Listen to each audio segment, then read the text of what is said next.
નમસ્કાર દર્શક મિત્રો, હું શીતલ મહેતા ન્યૂઝ ઓફ કચ્છમાં આપનું સ્વાગત છે। જોઈએ આજના સમાચાર।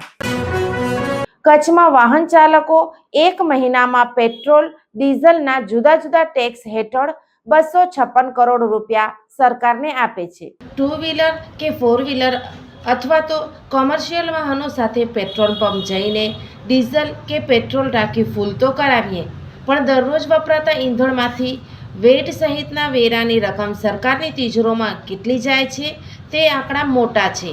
કચ્છમાં દૈનિક થતા ઈંધણના વપરાશની જે રકમ ચૂકવવામાં આવે છે તેમાં જુદા જુદા વેરા પેટે મહિને ₹252 કરોડની અધધ રકમ સરકારની તિજોરીમાં જાય છે।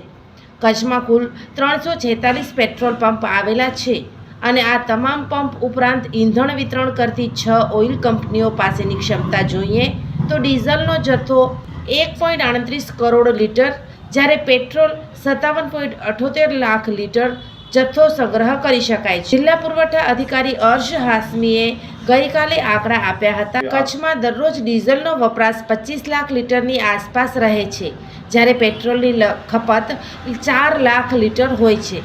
સરેરાશ કચ્છમાં મહિને ડીઝલ 7.20 કરોડ લીટર વાહનોમાં કચ્છીઓ ભરાવે છે, જ્યારે પેટ્રોલ 1.20 કરોડ લીટર બાળી નાખે છે।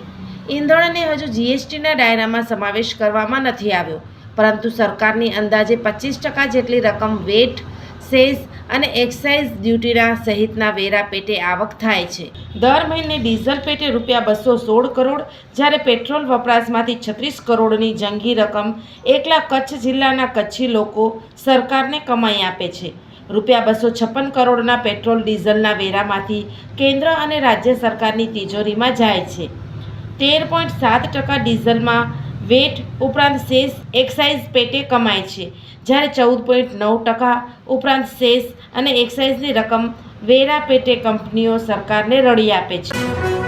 દર્શક મિત્રો, આજે તારીખ 26 માર્ચ 2026 આ હતા આજના સમાચાર। આવતીકાલે ફરી મળીશું, ત્યાં સુધી મને રજા આપશો। નમસ્કાર।